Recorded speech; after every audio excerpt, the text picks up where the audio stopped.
Welcome back to K4Wins. I'm Tony Kurre, 40 years in the radio biz, sports radio as well. Case Keefer to my left, of course, executive director, chief editor of the Las Vegas Sun. He's out there in Vegas right now. Right below me is Kip Keefer, executive director of the Birmingham Racecourse and Casino. He's been calling horses, dogs, casino stuff, you name it, for the last 40 years. And of course, a 40-year vet in his own right in mind. He's done both sides of the ledger.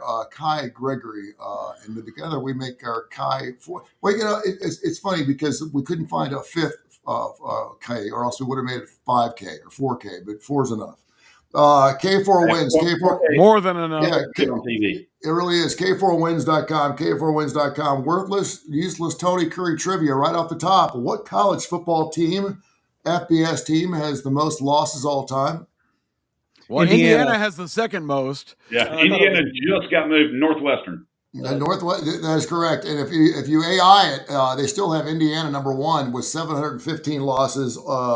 Northwestern is number 2, and Rutgers is number 3. So your top 3 losers are all Big Ten schools. I thought we'd throw that out there. Oh, I'm shocked. I am shocked to hear that. For sake of that trivia question, though, we're going to stay with Indiana because it just sounds good to have the number 1 team in the land actually have more losses than any other football team in college football history. We got a lot to get into today. We're going to get into the plays. Of course, we got a lot of futures to get into. I just pulled up the futures, just came down a few seconds ago. We've got some changes. Oklahoma's now gone to 45-1.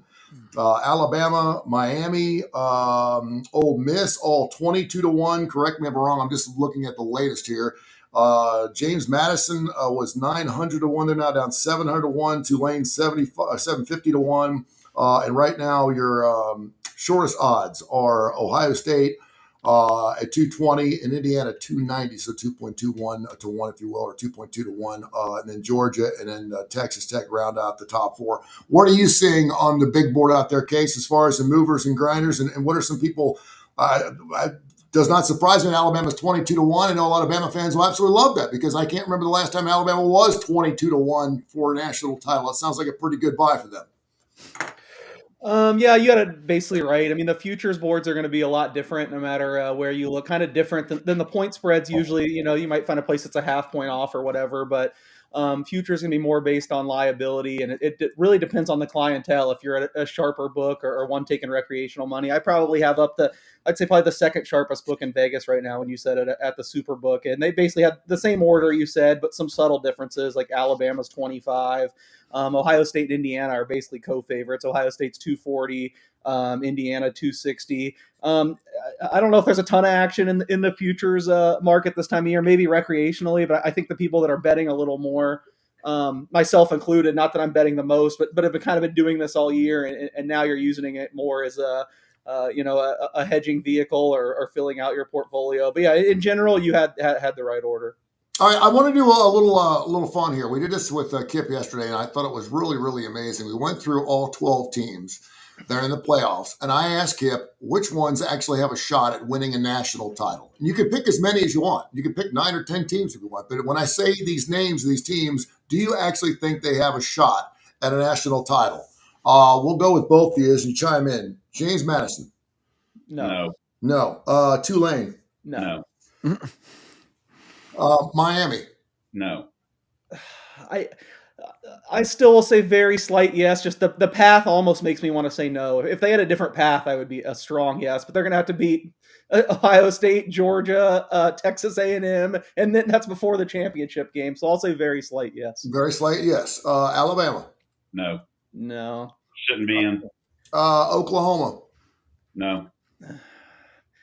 I mean, we're right on the ledge of all these, but I guess just for harmony's sake, I'll say no.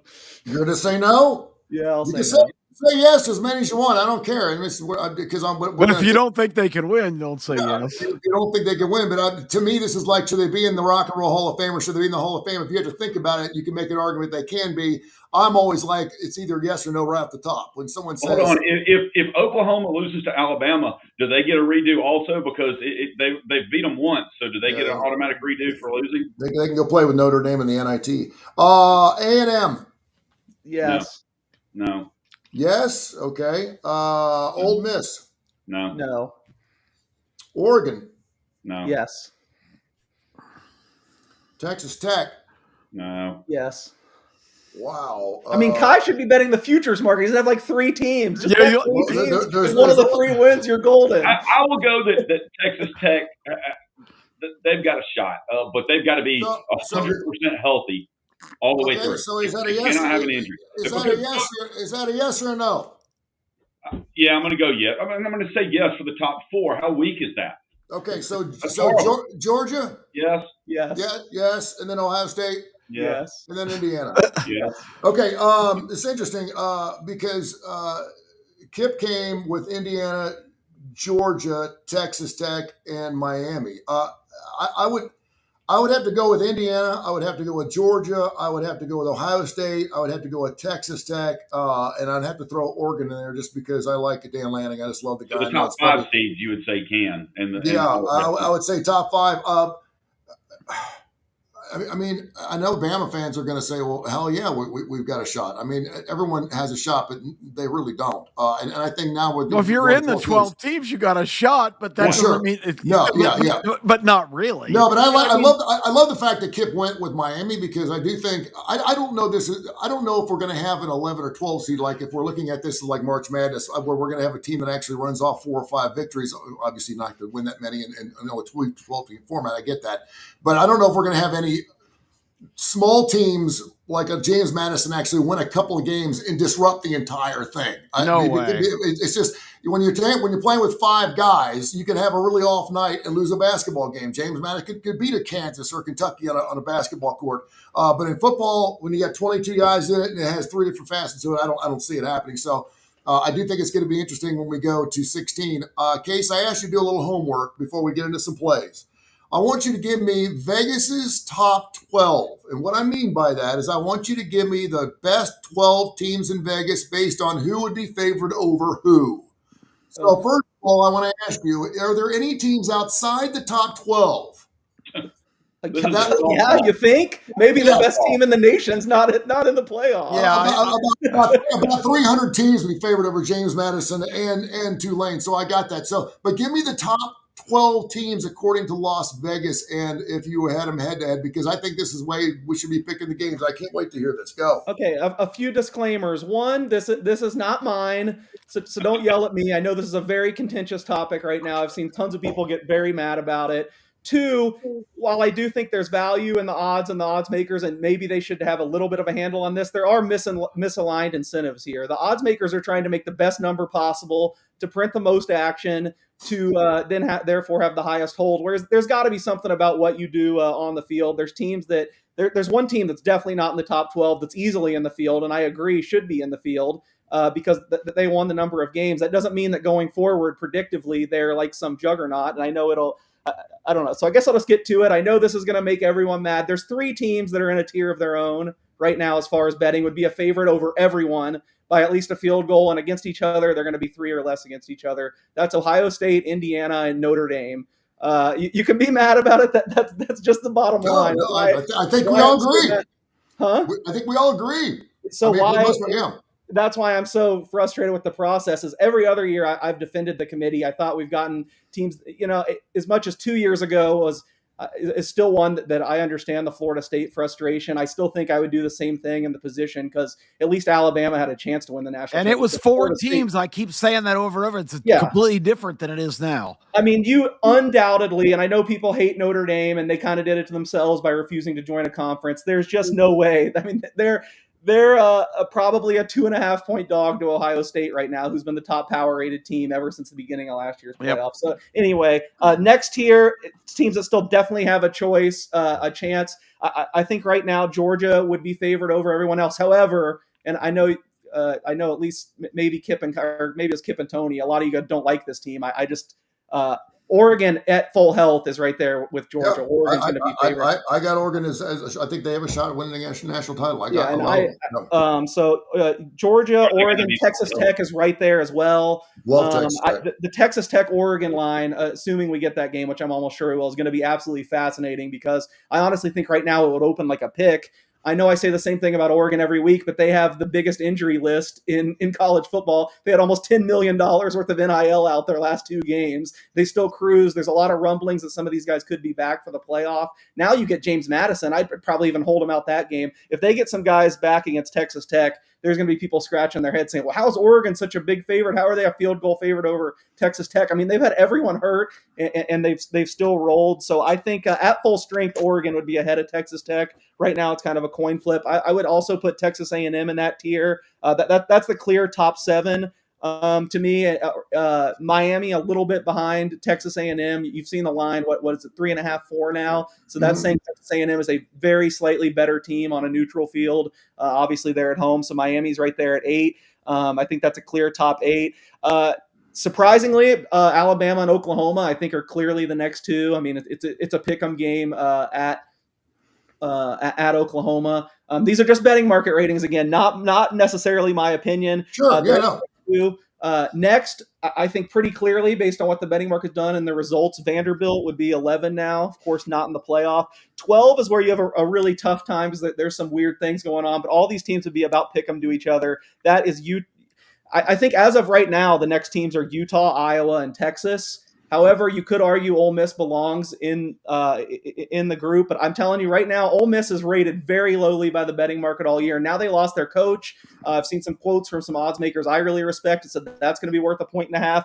And again, Ole Miss deserves to be in the playoff. I think they should be there, but I just have not. I'm just not as impressed with them as I think a lot of you guys are, and I think a lot of the predictive measures are. I mean, they've beaten Washington State, Kentucky, Arkansas, all these teams by like 3 to 6 points. They're basically, to me, rolling the dice in a bunch of these games against bad teams, and it's coming out right. They absolutely deserve it. I'm not saying they should be left out of the playoff, but as far as predictive measures, they're outside of the top. Pete 12. Golding to the rescue. No, absolutely. Here's a question. Here's a legitimate question, but Kiffin makes a whole lot of moronic coaching decisions, in my opinion, especially on 4th downs, not kicking field goals, going for some things. Now, Pete Golding, if he doesn't coach that way, does that benefit? No. Kiffin is a great situation. We're never going to agree on this, so I just usually bite my tongue. Kiffin maximizes win probability every step of the way. He doesn't kick field goals on 4th down is so ridiculous. We saw one of the Ohio State kicked a field goal from the 9. You saw how that go. It's not an automatic 3 points when you kick a field goal. This is a game of touchdowns. We have totals in the 60s. Field goals aren't winning games. Field goal from the 9. They didn't kick it. They attempted it. Like Aldo Greco always said, every time he kicked a field goal, he's 3 points closer to losing, is what he said. He's like, every time he kicked a field goal, he's 3 points closer to losing. All right, thank you for doing that, man, because I think this is remarkable. I think it's fantastic. Since we're on it in the futures, all of a sudden, the Heisman Trophy, we now know the 4 guys are going to be going. Is it Mendoza and everyone else? Pavia, has he got a shot? I think just from a guy who's been out in front of the camera, he's got the look. He just has the look. He's already done the thing in front of the camera and stuff like that. And then you got Sang, and of course, you also have Jeremiah Love, who was banged up there towards the end of the thing, but has had a fantastic season. This could be a really fun watching the Heisman Trophy. What do you think, Guy? I think it'll be a lot of fun seeing Pavia's brother probably get arrested again, and his mom do some hoochie dance. While it's going on, especially if he wins. It's a strange family, man. It's a weird family. Good for them. But as a Tennessee fan, I sure as hell don't want to see Pavia win and Vandy get a Heisman Trophy winner before Tennessee. Yeah, that would hurt. Right now, what is it, Mendoza? What are the odds on the Heisman Trophy so far, Case? It's not up in Vegas. There's rules. They have to take it down, I think, 2 weeks ago. But at the big nationals, Mendoza's like minus 3,000. I mean, the margins are so slight in this. Speaking of that field goal, if it goes in and Ohio State wins in overtime, I think Pavia is winning. I think the writing's on the wall right now that Mendoza will be the winner. Pavia will be second. And, also, I mean, if Jeremiah Love doesn't get hurt in the first quarter against Stanford, I don't think he's winning, but I think he might have edged Pavia in the Ohio State win. The win decision tree, if that would have actually happened. But yeah, I think it's going to be Mendoza. The interesting part to me will be how close Pavia is in second, because I do think Pavia will be the clear second choice. He's going to get some votes from some people. And I know how that just sounded, but he's going to get some votes that a lot of people wouldn't have gotten because they owe the story and where he came from and all those different things. Wasn't recruited. Yeah, played junior college for 2 years. But numbers-wise, I just don't see how you deny him with what he's done with a program that's been moribund forever. And the big showcase game, Ohio State, Indiana, what did Mendoza do to distinguish himself? It was 13-10. It was watching a soccer game would have been more exciting. Top 5 defenses in the country going at it. Oh, against each other. Again, we're right back to my point. Let's see him play some other teams. It's the same reason why Jay Barker was up in New York for the Heisman Trophy his senior year. When his numbers were in the top 30, but he was that guy. He was the field general. Everyone loved him. Yeah. He won a national title for his team, and he won the Johnny Unitas. So I know what you're saying. Pavia, I think if Pavia had pulled it back just a little bit and didn't have his mother at his right hip every single time he's on television, maybe he actually would help his odds a little bit. It's certainly not a award for the family of the year or the individual greatest Americans, because they are a bizarre group. But that's another thing that makes his story compelling. This guy is the ultimate mutt underdog that you just don't see coming. And if the Heisman Trophy, and this is an age-old debate about the pro awards too, the most valuable player.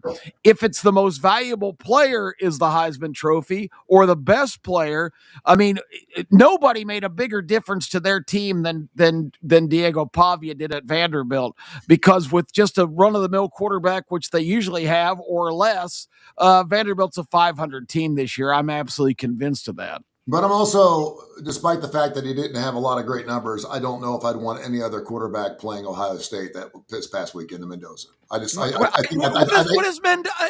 Why? No, he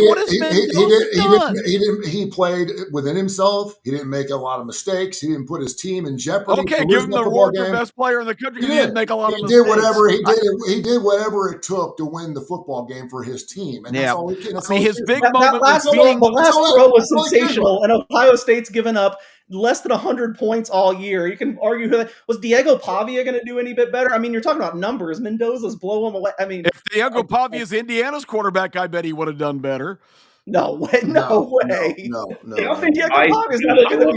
I just don't see the Mendoza hype. I don't understand it. I don't get it. His big play of the year was beating organizations that be tripping over themselves to draft the guy in the top 5, but because he plays in the Big Ten, he sucks. No, I just don't see him being the most spectacular player. They have done a great job of putting a roster together at a program that's been horrible, but I don't think he's the difference. I don't think he's the reason that they're playing at this level. I watched that game there, and I didn't see a great performance from Mendoza. I think just because you're a quarterback, you don't need to. Patrick Mahomes also had a lousy night the other night. He's a great quarterback. He's won Super Bowls just because he's had I wouldn't even say it an off night. He did what he needed to do to win that football game for his team, and I think that's all they wanted to do, and it's all they had to do. They won a championship for the first time in forever, so it's fascinating. And I love this talk. I love when we go around. What's the best defense Bobby has played this year? Probably Alabama. He put up 14 points, threw a couple interceptions, and had 150 yards or something. He made 2 terrible plays in the Alabama game that cost them the game. And Alabama's defense is not Ohio State's, in my opinion. That would be my case. I don't. Or Indiana. Yeah, we're Indiana. Well, will Ice be at the Heisman Trophy ceremony? Maybe that could be that could add some extra drama to what I think is going to be a boring event, because I'm just not that compelled to watch any of that. I think it's going to be fascinating. I really do. I think it's going to be something. I've watched it 15 years ago. Tell me why Julian Sands there. I agree. He's probably going to be fine. He might be 3rd or 4th. I do think that goes to Tony's Ohio State. You got to get a representative. They've been the best team all year by most measures. I wouldn't be voting for saying. I'm knocking Pavia, and he'd be number 2 on my ballot clearly. But if it wasn't Pavia, and it wasn't again we could pick them all, and it wasn't Mendoza. Who do you think is there another player they missed? Is there a player that's not in New York that should be? No, this is the other thing. It's kind of a bad year. I mean, We're I already don't know. in I don't know. say. You say Julian Saint shouldn't be there. Well, who else should be there? I mean, Well, hell, there's we're no going to Browns, Lamar Florida. Jackson. There's no. take I mean, four. there's no clear winner Don't this tell me year. Mateer because he hasn't done shit. Everyone keeps talking about how great Yeah. Mateer is. He's not. No, he's had a terrible He fell second off, half. and the only reason He's not the been only the reason same player since he got hurt. no, the only reason we were talking about him is because no one was doing shit 6 weeks into the football season, and he had a good game. South Florida quarterback Brown. Yeah, I don't know. I don't know. I think it's one of those things where they got the best where they got, and because of that, it may be actually kind of fun to watch. It's a great story for Indiana. Kudos for them, and I know that It's a 2-hour show with an hour and 55 minutes of bullshit that we don't need to watch, and then they'll give the award. Well, then tune in the last 5 minutes, Scott. You don't have to watch the whole thing. We're not making. Yeah, okay, fine. You don't have to watch the whole thing. I think it's gonna be fun. They got 2 hours and they have to sell ads. That's what they do. That's why they're paying football players. They have to like 2 hours of commercials. Kip knows all about that. Just because you got one thing to say, you got a 2-hour show, you got to sell commercials. That's what you got to do.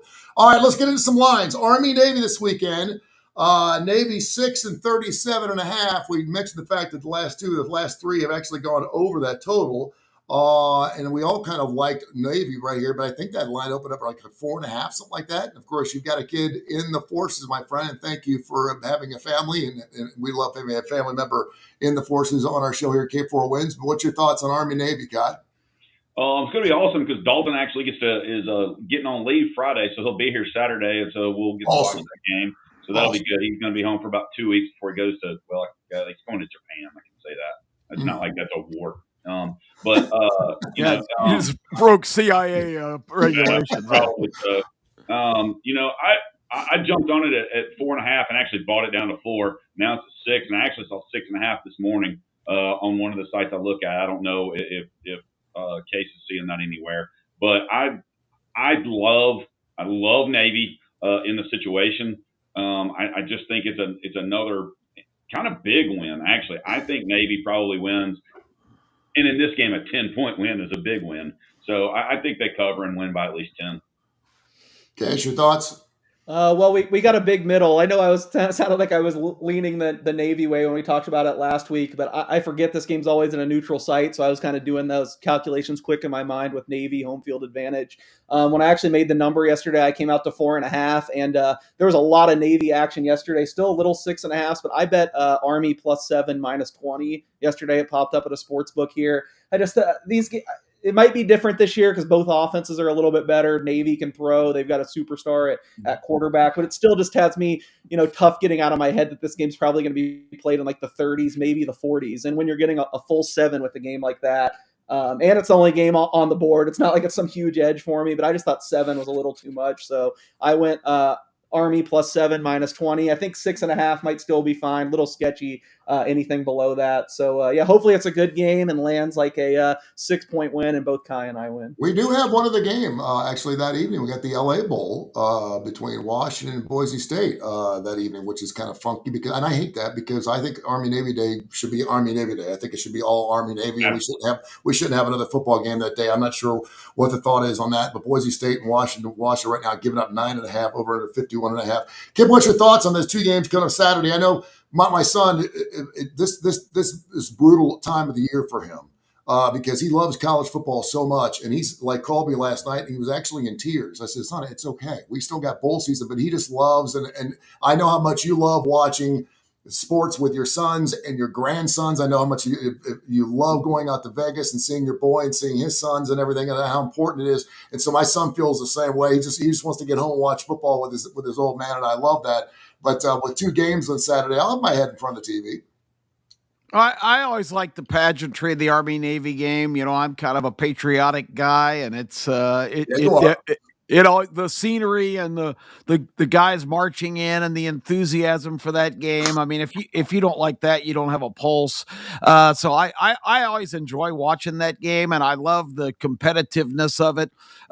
Those two teams play at a completely different level when they play each other, and usually that leads to a pretty good game, and I think it will be for 3/4.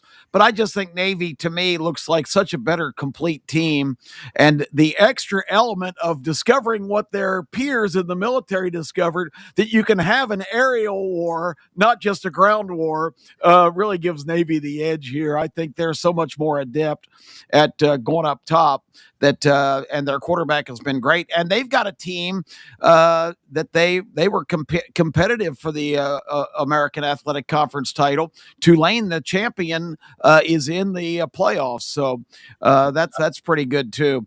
So I think Navy will end up winning and probably covering right toward the end, but I think it'll be a knockdown, drag out game like it always is. And that's news to me. I did not know that Washington and Boise were playing this weekend. I thought that was next weekend. So thank you for enlightening me. That's an interesting game. Of course, they're big Pacific Northwest teams that are going to be meeting in LA, I guess. I think this is the game that used to be called the Jimmy Kimmel Bowl. Gag. But thankfully they got that out of there, because that was an absolute circus with him doing stupid stuff the whole game instead of we'll get back to football after we watch Jimmy Kimmel make an ass out of himself. So I'm really glad to see that that's been taken away. But this is a pretty good matchup. I don't know what the line on the game is, but I lost a little respect. Washington was my upset special of the year last week against Oregon, and they just were not up to the task. Oregon was much better than them. I was completely wrong. I thought Oregon would lose one of their last two games with USC and then Washington. I thought that was a kind of a daunting task for them to be expected to beat both those teams. They did it, so my estimation of Oregon has come up a considerable fashion. But I think Jed Fish is on the right track at Washington, but a little bit disappointed down the stretch. They went to Wisconsin and lost. I don't think this is a great team, and I think Boise still gets undersold a lot of times. I know a couple people liked UNLV against them, and they just boat raced UNLV both times. I would lean Boise here. I don't know what the line is. I'm sure they're the underdog, but it is 9.5. 9.5. Yeah, I would take the points. Yeah. And by the way, Boise State 7-1 against the spread this year, so they were one of the better teams. Yeah, I think they never get any credit, but they're always a good team. Yeah. With Madsen back, they are solid, and I don't know that Washington's still going to have a defensive coordinator come Saturday. I know that Tennessee is targeting him I know Case has talked about Washington. You talked about Washington and how difficult it is to go play there, but Washington's also a different team when they're not at home. Kind of scary. Is their defense good enough to hold Boise, or is their offense good enough to score against Boise? That total's sitting at 51. Yeah. By the way, I will say, the Army-Navy game, encourage anybody listening or whatever, go watch that game. I hate that they don't show, that used to be something when I was growing up, the Army-Navy game, they would show the whole 2 hours before the game, all the cadets and the midshipmen walking in and all that. And yeah, which is cool. That much anymore. They show like 30-second little splotches, but, that's one of the few games that we have where – we're all out here, and we talk about warriors and fighting and all that, but we're actually seeing warriors and guys that are out there playing football that actually, are willing to die for us and for our freedom. So it's a pretty freaking incredible game to watch. Absolutely. Every single day should be a military day or Veterans Day or something to remember. Yes. And by the way, a week from today is also another bowl game that has to do. That's called Salute to the Veterans bowl game, which is going to be Troy and Jacksonville State. That line is 4 and 46.5. So that game's going to be going off a week from today. So, and then we get into the bowl games. I do want to kind of get into the top 4 games. Obviously, we have lines on right now that I think is going to be just very interesting. We obviously have a couple of games that are going to be absolute blowouts, or should be, and a lot of people. And I want to throw this question. I saw Heather Dennett, who I really like. I think she does a great job. She was on with Paul Feinbaum just a few minutes ago, and Paul did his thing and said, listen, no one gives a damn about James Madison or Tulane. No one wants to see them in the playoffs. No one gives a shit about watch. No one's going to watch the game. It's going to be a 40-point game and no one cares. She came the other direction and said, listen, while you may not want to watch that ball game, I certainly will. I do think it has given fan bases of much smaller schools. It's a 6-year deal, by the way, with a group of 5 schools. So whether you like it or not, the group of 5 is going to have a team in the mix every single year. I like the little guy. I like the Cinderella story. I understand that it's not college basketball. They're probably not going to get a win, probably ever. But I do think it involves other fan bases. I think the Sun Belt can actually watch their team, and I think that's good for college football. I just think that's good for college football. So we'll start right there. Oregon minus 21 against James Madison. Case, is that number right where you put it at? Yeah, I made it a little bit higher once I got to actual numbers. I will say, I as mad as I still was. It shows you how mad I was at the selection committee. I've talked about it all year. I had James Madison 14-1 to make the playoffs, so that was nice to cash. Nice. Hey, how about that? I gave it out. I talked about it on this show from the beginning of the year. So nice. I have not bet this game. My first reaction is that Oregon should crush them. I know I'm just so hung up on this. I do want to see who Oregon's going to have available. I mean, they haven't had 4 offensive linemen playing down the stretch, including a couple of NFL guys. And I think that's really where they can outclass James Madison on the line of scrimmage. They also got their top 4 receivers down. There's a lot of rumblings that some of them could be back for the playoffs. So I'm going to try to keep my ear to the ground. If I hear some of these guys are ruled in, I think that's worth a point or two. So it'd probably be Oregon or pass for me right now. Numbers-wise, though, it comes out a little bit it would point more toward the James Madison size, but numbers wise, I couldn't get to a bet. I guess I'm just talking myself into circles on that. So nothing for me there, but it seems like a game Oregon should take care of. I love it didn't work out this year, the group of 5 team getting in, but I think it'll be a travesty the day that it ultimately does turn and they get knocked out. I don't know. I feel like people that don't want the group of 5 teams in aren't a fan of college football. They're just a fan of the major conferences. The only thing I take exception with what Tony said that it'll never happen. We've seen it happen time and time. I think 3 AAC teams have won BCS bowls in the last 10 years. I mean, starting with UCF over Auburn, Tulane beat USC a few years back, and there's one other I'm forgetting. This probably isn't the year, but to say none of these teams ever have a chance. I mean, Boise State, I'm a big hater of Boise State. Usually I wasn't that high on the team last year.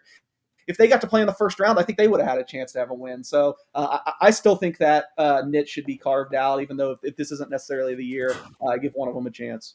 By the way, I'm still here. I'm having some camera issues, so you can just look at my moniker there, and it's probably a better looking moniker than my face anyway. So I'll still be here. Let's look at the other. You beat the words out of my mouth, Tony. There yeah. Yeah, it says I can't find a camera or whatever. Tulane, Ole Miss giving up 17.5. Obviously, that's going to be a very, very interesting game, not having their head coach. And then the other 2 games, Miami, A&M, Miami giving up, Miami catching 4. It's 51.5. And then, of course, Alabama, Oklahoma, the game that everyone's going to be loving around here. We've already seen this play once.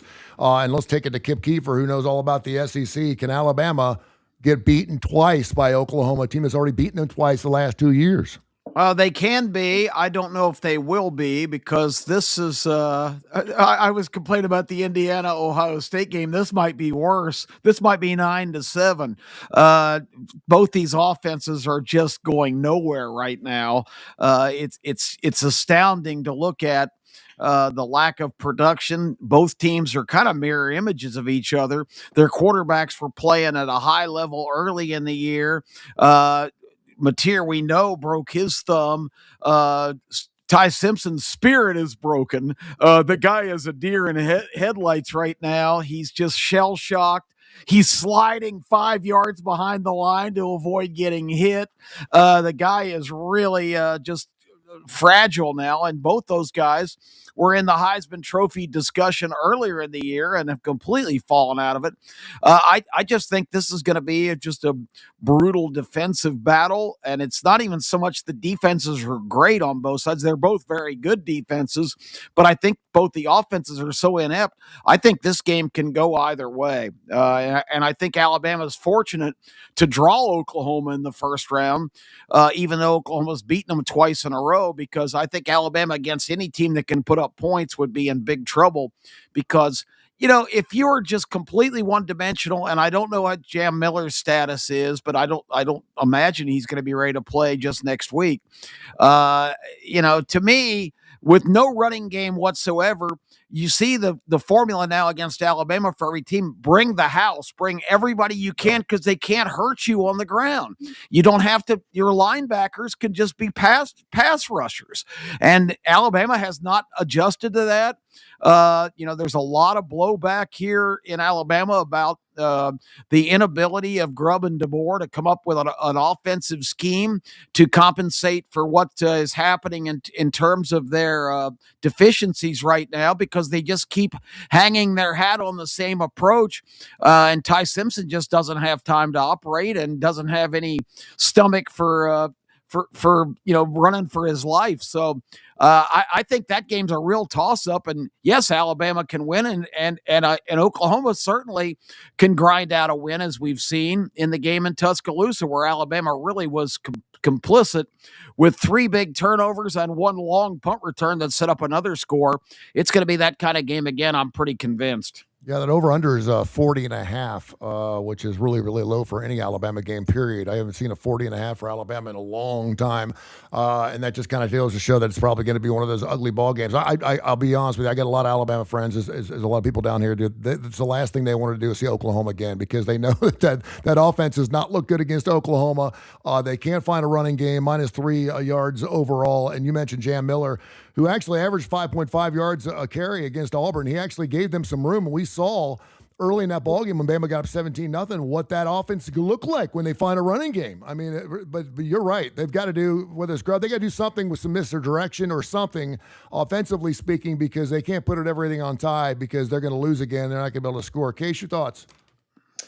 Yeah, well, I guess the committee lived up to their promise that they don't care about rematches. I mean, it's just ridiculous, though. Alabama, the only team ever to not drop after a conference championship loss. Just drop them one spot. We don't have to have a rematch. And Georgia doesn't go up by being the SEC champion. The runner-up of the Big Ten remains number 2. But Georgia lucked out with exhibition game. Georgia has the best path now. I agree with you, but I think if I saw some Georgia fans complaining, and Georgia's the one team in the field that I'd be shocked if they're not in the semifinals. So I would not want the 2. Yeah, the Ole Miss Tulane winner doesn't sound very daunting right now. Yeah. So I'm with Kip. It's a coin flip to me. I make Oklahoma the slightest of favorites, but I've been a little bit higher on Oklahoma all year. I said going into the first game between them, the thing that I don't think I ended up betting that game, but I said the one thing that had me leaning Oklahoma is I just think there's one outstanding unit in this game, and it's Oklahoma's defense. Alabama's offense has been okay in flashes. Oklahoma's offense has been great in flashes at the beginning of the year, but Oklahoma's defense is the one unit I actually trust. So between that and them playing at home, maybe my coin leans more on the Sooner side, like 52% of the time, but I really think it's a coin flip. Oh, it should be interesting. And again, that line 1.5 and 40.5. And God, you're real excited about Alabama even being in the playoffs, I know. Well, yeah, and I was going to go there. I didn't know how to say that, because you are an Alabama guy and you're centered here in Alabama, and obviously you have a lot of Alabama players. This is obviously a very good thing for a person like Kai Gregory, who takes a lot of action through his own little site. But yeah, I mean, this is a good thing, right? I mean, you probably got Bammers -1.5. All Bama's got to do is win. I would think that you're going to probably have someone get really, really drunk on Friday night and make that phone call at 3 a.m. and want to put an entire mortgage on Alabama. Kai is open 24/7, by the way. Yeah, there's people that have already placed Alabama bets, and I would be right with them. I think it's going to be brutal. I do. I think Alabama gave the first game away. No, I don't think they deserve to be in the playoffs. Like Case said, first team to ever lose their conference, and it didn't drop even a spot. And the committee should be shot for the fact that we have Alabama, Oklahoma in the first round, and Tulane, Ole Miss rematches in the first round. Somebody should have been smart enough to sit in that room and go, "Hey, no, we don't want to do this. Let's change these people." I mean, get Tulane playing. Have you seen the chairman of the committee? That's how smart they are. Tulane play Oregon and James Madison play Ole Miss. Just change that up. Then you've got Ole Miss and Georgia in the next round, another rematch. And I understand Indiana and Ohio State; they're gonna eventually rematch, and all that. Some of these, but I do like the Texas A&M Miami. Hey, we both beat Notre Dame Bowl that they're playing in. So I mean, you have that, but I just I saw a lot this week during the game. I paid attention to Twitter, X, whatever the hell you call it, social media. people blowing up on Alabama on Grub and wanting them to pull Ty Simpson. And I'm like, seriously? I mean, look at your backup quarterbacks. And do you really think they're going to be better than him? No. Keon Russell and Mack haven't played all year, basically. I mean the backup quarterback is always the favorite guy, though. Everyone loves the backup quarterback. You went from Alabama fans calling it the Theismann Trophy at the beginning of the year because he was going for the Theismann Trophy to wanting to pull him in a game where they were simply point blank overmatched, going into that game, had no chance to win. But I'll go back to Oklahoma loses to Alabama in the postseason. If you look at history, and they beat them during the regular season. So I'm going to go with Alabama. Yeah, they say it's hard to beat a team twice. We've seen a lot of that this year, and it's really hard to beat a team 3 times. Well, it seems like if you really want to look at it, like I've already beaten you twice, why would it be hard to beat you 3 times? We'll see if Oklahoma can get it done. By the way, I want to go back to that CFP thing because I know we're still hot under the collars here. We were talking about Alabama not doing anything after they lost. Georgia didn't do anything. They didn't rise anywhere. The one thing about the Notre Dame snub to me was the fact that Notre Dame was in front of Miami in poll 1, in poll 2, in poll 3, in poll 4, and poll 5, and neither team played this past weekend, and they got jumped. And listen, I was telling Kip yesterday, if Miami had beaten Indiana earlier in the season, and Indiana won the Big Ten, and you had a reason why you would have raised Miami up because of someone they played early in the season, I get it, but they didn't. And so for the fact they were sitting there the entire time, and I forget, who was it, Boise State? Was it Boise State? I want to say it was like 6 years ago, so it was probably 12.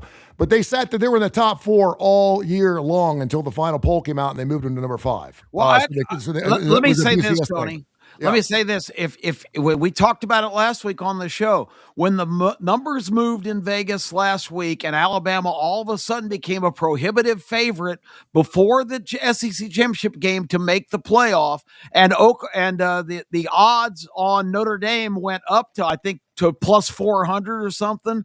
That was the indicator. The fix was in. And as soon as that poll came out where they moved them side by side, I said it last week here on the show. They're setting it up where they're going to give Miami the head-to-head because they have to have them right next to each other in the standings.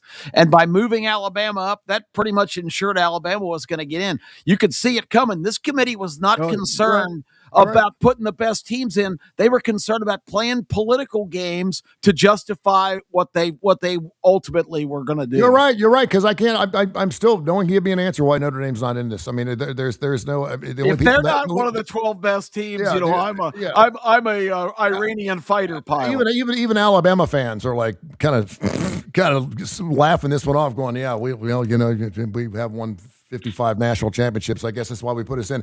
Yeah, I still don't get it. I still don't understand it. And I agree with you in what we saw from the CFP, but even I didn't see Alabama getting -3 yards rushing and look as bad. They got their ass handed to them against Georgia. It was the best game Georgia's played all year long. It was the worst game. Worse too. That's what I was going to say. Georgia's complicit here. They could have run up the score more. They whipped their ass. And so when you get your ass beaten last game of the year, that's where I'm thinking to myself, and the committee still put them in? That's the part. I mean, everything pointed towards, all right, listen, guys, we've done everything we can do to try to put Big Brother in, but we can't do it. And they're probably getting bomb threats and death threats. I mean, they're worried about the SEC and the Big Ten leaving and creating their own conference, period. That's a lot of it. Yeah, I mean, I think there's been way too much of this over the years, but I can't disagree with the way this thing was handled, that it feels like the SEC Invitational this year because there's just no world where Alabama's better than Notre Dame. It's absolute. But again, most of my derision is for the ACC because if they just didn't have the dumbest tiebreakers, have a Duke team that had it. I think Virginia's the first team with a winning record they beat in the conference all year. I mean, Miami just should have been in that game and won. Then unfortunately, I wouldn't have my $1,400 for my $100 bet on James Madison. But I really think Miami should have been in the championship game. Well, James Madison be out with them all in. Tony Elliott lost you nailed it because we got 5 teams, with the same situation. 5 teams are tied for the ACC, and obviously their tiebreaker had Duke end up going in and ended up winning the thing. Miami should have been, obviously, because and they should have taken the highest CF polled team, period. That should be their new tiebreaker, period. That's what it should be. And because of that, but I mean, yeah, that's the first place they got to start is they got to change their tiebreaker so something like this never happens again. That being said, congratulations to Duke. It was a really bad year for the ACC, and I can't believe, that Dabo Swinney, and at the end of the year, Clemson would have run the table just based on his skill set and his talent and what he's had, and he couldn't even pull the shade over this window, so it just didn't happen. Well, it's his fault that Duke even got in the playoff game because they blew a 20-point lead in the fourth quarter. You're right. There's no doubt. Hey, Tony, I was looking at this, and I just had to say one of my 4 guarantees at the beginning of the year getting into the playoffs got in, Oregon. That was it. I just happened to bring it up, because I had Clemson, Boise, Notre Dame, and Oregon. Did you write down the rest of ours? No, but I'm going to go back and watch that and see, because I'm pretty sure I had Georgia and Ohio State at least. I don't know who I had beyond that. Yeah, I know. I had South Carolina, and I'll own that because I wanted to make sure I didn't have Texas, Clemson, Penn State. Why? What does Texas do? They suck. Yeah, they suck. There you go. Thank you very much. Although they are 14th in the Vegas poll. Well, good for them. And Texas, believe it or not, is the next 3-loss team that they could have chosen. Yeah. I thought it was interesting. So we have set precedent here. And I want to set some more precedents because I think, and I cannot believe they couldn't figure out, even the Big Ten and the SEC couldn't get out of their way. There's too much money. They had to crawl over the cash to try to agree to go to 16 teams next year, and even they couldn't do it because they had to December 1st, although since they're running the show, I'm sure there's some caveat where they can sit in the dark room after the season and say, yeah, we decided to go ahead and make it 16 for 2026 because, first of all, it's more money, more chances to get in. Then we have the argument about the 17th and 18th team not getting in. So, but this does set the caveat, though, that now a 3-loss team can make it in. But it's only going to be probably 1 year or 2 years because next year it'll be 16 and we're going to have a 3-loss team get in. Well, they paint themselves into a corner with their declarations. We cannot penalize a team for losing their conference championship game. So they're painted in the corner there.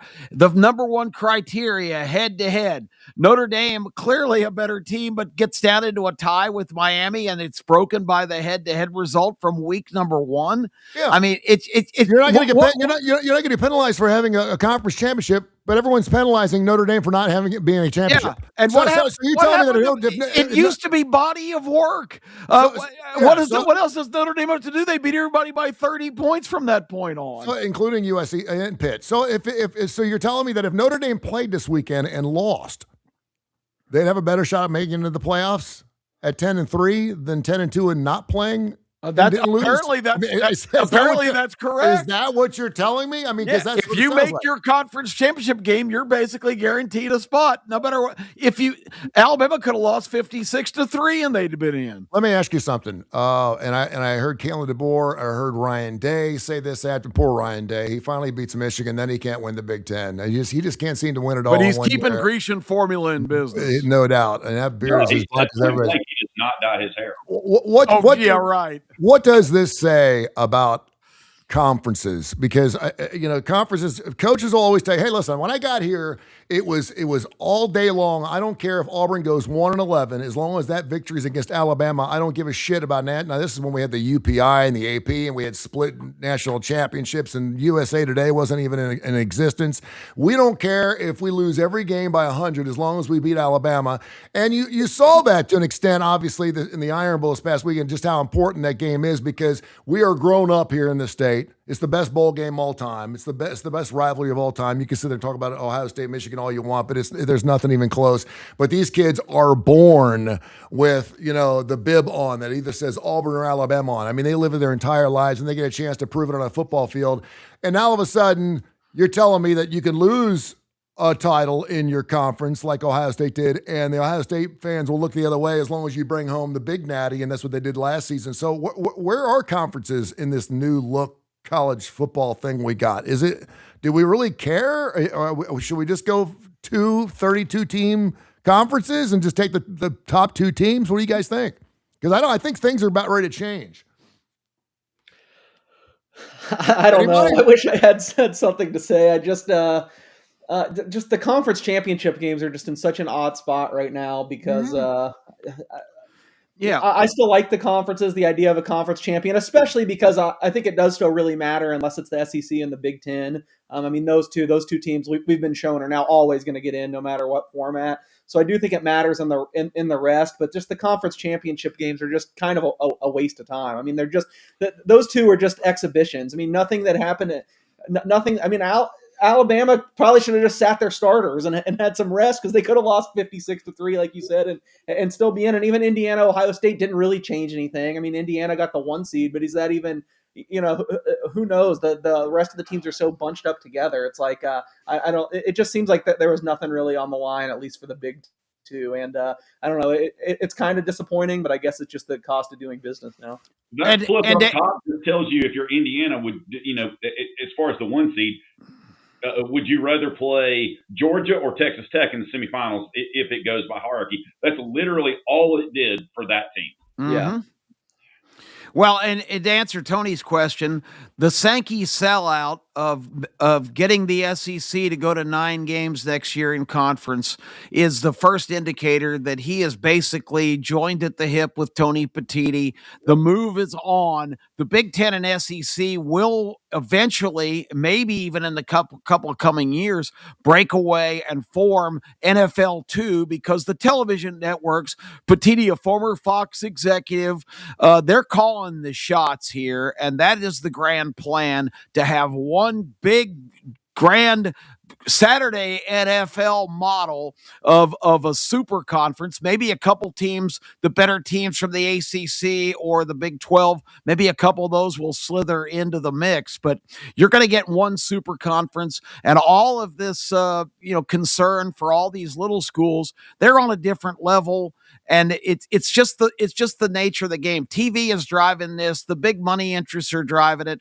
That's the goal. And everything that's happening every time we see it is a step in that direction. And that is what we're going to ultimately see in the next few years. Go to K4Wins.com, K4Wins.com. Don't forget our television show here locally. You can watch it on our YouTube channel on Tony Kurre Radio or of course, the YouTube channel, the starting lineup. You can watch the show live. It's 10:30, 11 o'clock every Saturday morning. So get ready for the big old Army-Navy game coming up. And, of course, it'll be the first Saturday in a long time we haven't had a full board of college football games. So it's going to be a great show, 10:30, 11 o'clock. I think during that particular show we could crown our bankroll champion.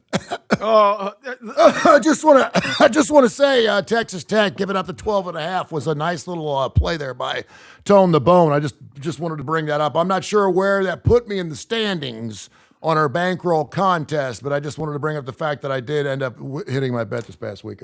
You went all in, and betting all of your money put you on top, which is I thought I was declared the winner last week. Yes, that's your whole bankroll. What kind of nonsense? The whole bankroll, my friend. Yes, it was the whole bankroll, like an $800 lead. Yeah. What? Yes, the whole bankroll, my friend. Thank you very much. I thought it was about $50 a week. Yeah, for Final Jeopardy, you could bet everything that you had compiled. It was in the email. It was in the email. I saw it. Final Jeopardy was in the email. You could bet whatever you wanted on that last week. So you take it like a man. You guys are criticizing the football committee, and I've kicked your ass all year, and I don't know the rules. And now I lose. Season, yeah. Oh, I don't know about kicking ass now. I went 1-2, but I bet $700 on my one winner. So I guess that's just. Yep. This there is you go. news to me. Yeah, and I did it just like in Vegas. I was late for the flight and said, "Hell with it, just push it all into the middle of the table and move on." And I'll tell you what. While you're talking about that, though, you said we don't have a full slate of college football. We got a huge slate of college basketball Saturday. You've got a great slate tonight as well. I mean, we're looking at like 9 games right now that I've got some stuff to talk about. But I mean, if you're not watching college basketball yet, and somebody listening or whatever, you've got to watch Michigan and you've got to watch Arizona. Those two teams are special. And tonight at Madison Square Garden, you got a great game. I think Florida and UConn is going to be an incredible game. And I think the other one, Clemson BYU is before that at Madison Square Garden. I think it's the Jimmy V Classic is what that is. We have some incredible basketball games I'm heated right now. I just called up this email. I had to move the There's conversation. nothing on this email about betting your whole bankroll. It says bankroll scoreboard. What kind of BS is this? This is insane. You were the only one that didn't know. Bankroll scoreboard case 2550. Legend Brothers 19. Where does it say double jeopardy? Oh yeah. I think that was either an email or something. No, it was on our text. It was a text message. Yeah, read your text message because that's on him because Kai was the one that asked the question. Hey, it's last week. What can we do? And Kip said, yeah, go all in. You can go full Jeopardy. You can bet whatever you want. Last week, bet whatever you want. It was on a text message. But that was the rules all year. You could bet whatever you wanted. Well, where are those rules? Was I communicated them? I don't know if we ever. Yeah, because we just thought we were saying, okay, do we have to do 3 teams at $50 a piece, or can we do $150 parlay? And we changed that up like 2 or 3 weeks into the season. So yeah, I thought those were the 2 choices. I was still operating on the preseason rules. Yeah. Man, Tony had to change the rules so he would have a chance to win. Oh, I didn't change. I mean, the rules it's a coin flip between who's more inept, this committee or the college football. Yeah, well, I had no idea on these rules. It's a tie, or at least, but yeah, we were not very well defined. I just declared it would be Final Jeopardy, but I had the premise all year. If you wanted to risk the money you had, you could. Yeah, you could bet whatever you wanted as long as you had it.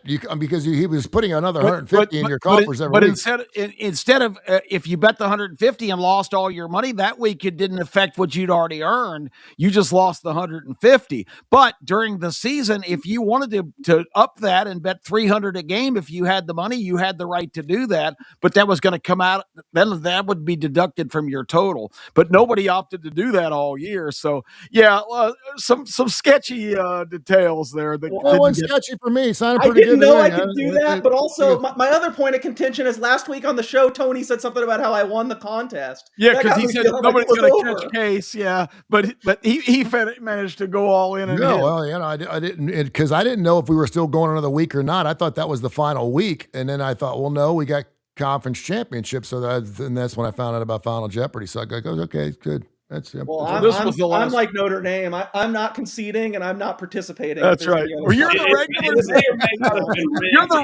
season champion. Yeah, you're the regular season champion, and I won the regular championship. It's okay. It's all right. We can have a championship between the two of us if you want. You want to do some? I'll tell you what. I think y'all should both get $500 during bowl season. And you can bet it however you want, and then there's the winner because you have the regular season champion and the champion. Yes, that just got Tony into the playoffs. I'm up for whatever. Hey, as long as I beat the Legend Brothers, I could give a far. Yep. And you did. I will give it up to Case Kiefer any day, anywhere, in front of 60,000 people that he's a better handicapper than I'll ever be, and I'll give him all that. But I am not getting my ass beat by Legend and his stinking brother, who, by the way, picked 2 losers. He picked a game that went up on Friday night, which lost. He picked a game on Saturday, which lost. And then, of course, he had the Bengals plus the 6, and he went against me, and somehow they came in, backdoored their ass, and somehow they got up, despite the fact they were at 10. So he went 1-2 if he was picking his 2 games. So I'm just happy to be in front of the Legends, so I don't have to hear their crap for the rest of the year. So, Case, I will give it to you. I will hand you the trophy, my friend. Look at that. We came to a resolution. I'm going to say you can be the BCS champion and I'll be the AP champion because now it's pretty clear things are better in the BCS days than that is fine. That is fine with me. Hey, we got 3 minutes here real quick. Another monster weekend here in the National Football League. Lions, Rams, Bills, Pats, Colts, Seahawks. Packers, Broncos, anything jumping out for you guys? I was going to say, and of course, we had a weird game last night, Chargers and Eagles. I can't figure out the Eagles. I don't know if this is a good football team or a bad football team, or I don't know what they're doing. We saw history last night. The first player to ever turn them over twice in one play. That's never happened in the NFL in history. Crazy. Jalen Hurts throws an interception. The guy fumbles. Hurts picks it up. He fumbles. He turns it over twice in one play. Yeah, that's pretty. That is not good for fantasy points on one play. By the way, and he had 2 interceptions on the year before last night, and had 4 in addition to that fumble. I haven't been able to figure out the Eagles either. I guess. And I had a really bad NFL week. I had been crushing the NFL, so I guess I'd be even more mad if I would have gone 3-0. But I think I only hit one of those bets. Yeah, Well, we had another fun week. I guess we got to pour one out for Indiana Jones. I know that's been Kai's team all year. Now we're down to Riley Leonard with him tearing his Achilles. And did you hear who they're thinking about signing? Philip Rivers. Yeah, Philip Rivers. Who has not taken a snap since 2020. He's 44 years old. Yeah, it's insane. Would you take Jay Cutler? Wasn't 6 feet under, they'd be bringing him back. Would you take Jay Cutler or Philip Rivers right now if you could have either one? Jay Cutler, is he still alive? Yeah, I think he was doing that. He was doing that television show with his wife until they got divorced, and then he. Okay. And I think he got a DUI or something recently. Yeah, allegedly. I don't want to get us sued, but I think he got in some trouble with the law recently. Philip Rivers? Are you kidding me? Yeah. Yeah, like seriously, at the age of 44, I hadn't heard his name in forever, and I saw that and I was like, "Are you serious? Is he really going to come back?" I mean, how hard? What? Well, I mean, the Colts 2 weeks ago were the toast of the town. Now I see they're like a 15-point underdog this week. Right. Hey, look out for those Jags. They're playing some pretty good football. Just but this is this not an upset alert, but the Jags are just the typical kind of NFL team. I think they're 12.5. You watch, they'll struggle and win by 6. Yeah, that's what happens in the NFL. Right when you get on board, they will smack you down every time. I love the Bills to finally slow the Patriots down. I think the Bills' pedigree comes out this week. I like how they're playing right now, and the Patriots, I just don't think they're completely legit. The Bills, every day, Tampa Bay kills Atlanta. I think so too. I've been telling you guys all year how bad the Falcons are, and Raheem Morris was the worst hire of all time. The Falcons franchise, the ultimate dumpster fire. Good stuff, gentlemen. We'll do it again on Friday. It is bowl season. Get after it. Go to K4Wins.com, K4Wins.com. You heard us talking about the college hoops, man. That is college hoops every single day of the week. Go to K4Wins.com, K4Wins.com for all your college plays. And, of course, college football on the way. We greatly appreciate you. Thanks, of course, to the fine folks at Coastal Digital Sports Network for having us. Also, Tony Kurre Radio. And, of course, we're working to get on Beast and we all kinds of different avenues that we're working to get this show on. So thanks to thousands of folks who tune in every single week. And K4 Wins right here. We thank you, gentlemen. Thank you. We'll talk to you a little bit.